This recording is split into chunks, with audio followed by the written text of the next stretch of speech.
G'day my friends, Marty Ware here from Marty's Garden, and I'm here today with this video to talk about activated mulch. You see, another YouTuber who's pretty famous, he's an Aussie, and I reckon you'll know who it is if you've been watching his channel. He recently spoke about activated mulch, and he really just talked about using a product to activate it, so like a bio product, and they're pretty good, but honest to God, I don't think you absolutely need them.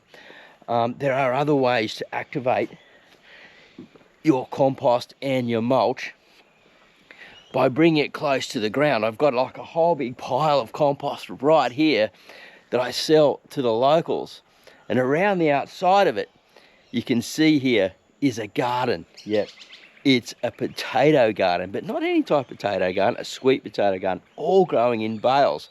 Now this has mycorrhizae fungi all through it, and it moves into the compost, and it also moves into the bales over time. And I'll show you, because if you look at this, we'll head over to my little garden here, and you'll see this is the Victory garden. Yep, V for victory, my friends.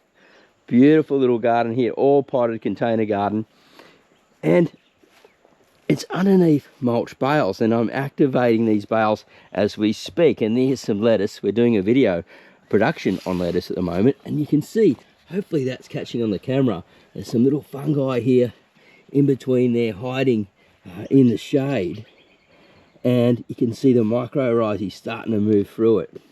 I'm not going to disturb it too much, and I'm really hoping that that appeared in the shot. So I'm activating that mulch down there to either be a no-dig garden, or I can actually pull that mulch away and put it onto a garden bed. Now, Victory gardens like this, they're pretty cool. You can do whatever you want with them.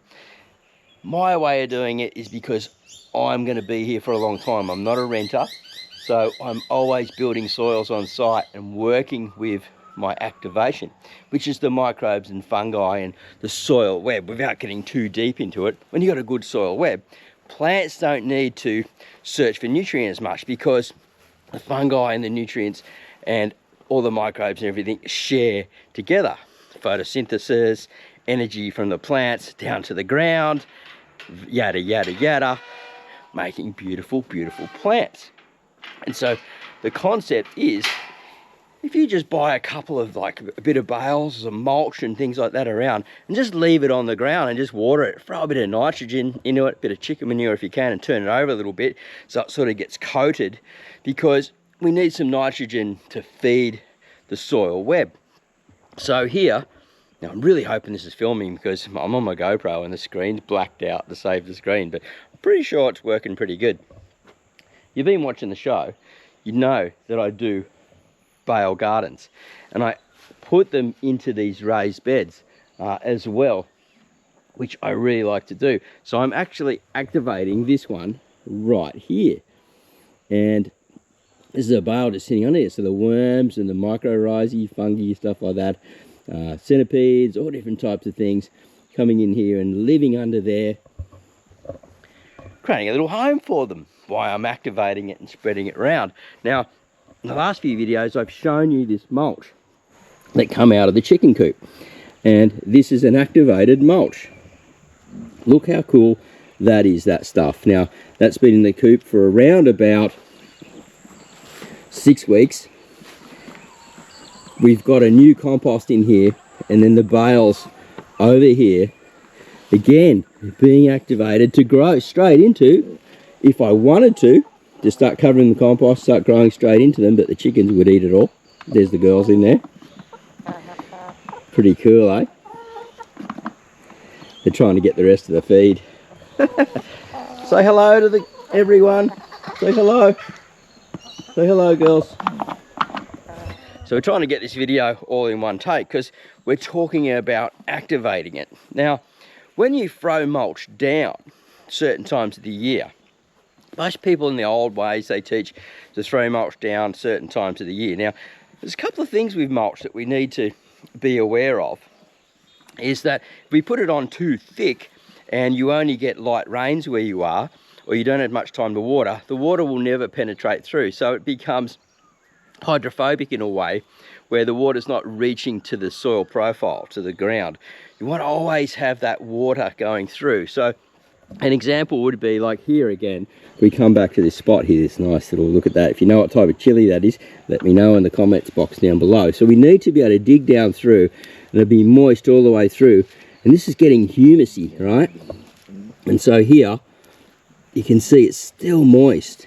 If I dug down further, there'd be little worms and stuff and that in there. And we don't want a dry patch in there as we speak. So I'm going to be putting activated mulch onto these fruit trees. We just cleared them all up. There's a little video that we made just for a bit of fun. If you haven't seen that, check that out.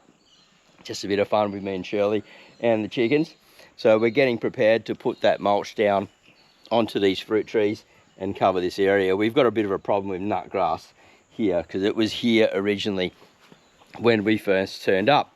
Now, as I said before, if you don't have these systems going and it's just new, get some mulch from somewhere, or some wood chip, some broken down leaves, sticks, twigs, whatever you can get, and make a nice big pile and just keep adding to that pile, throwing a bit of nitrogen on it, a bit like you're going to be composting, right?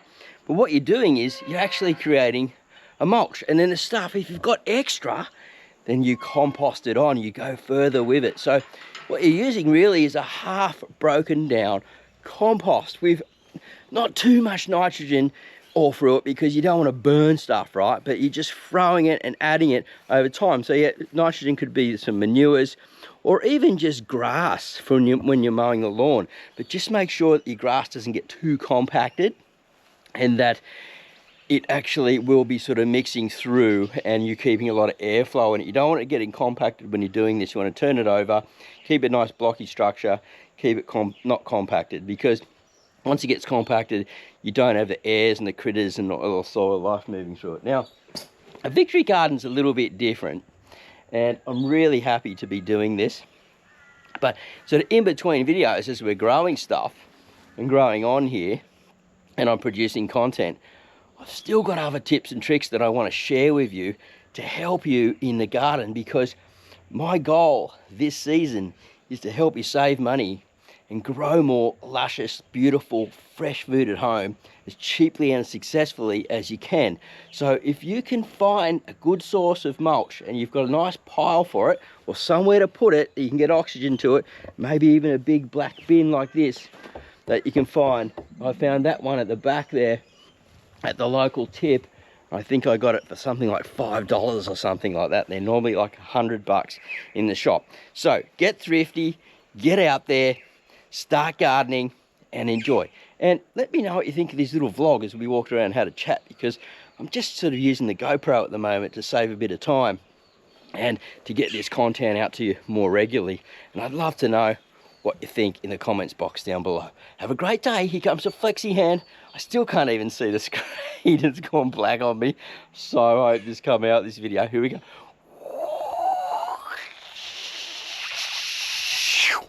Bye for now.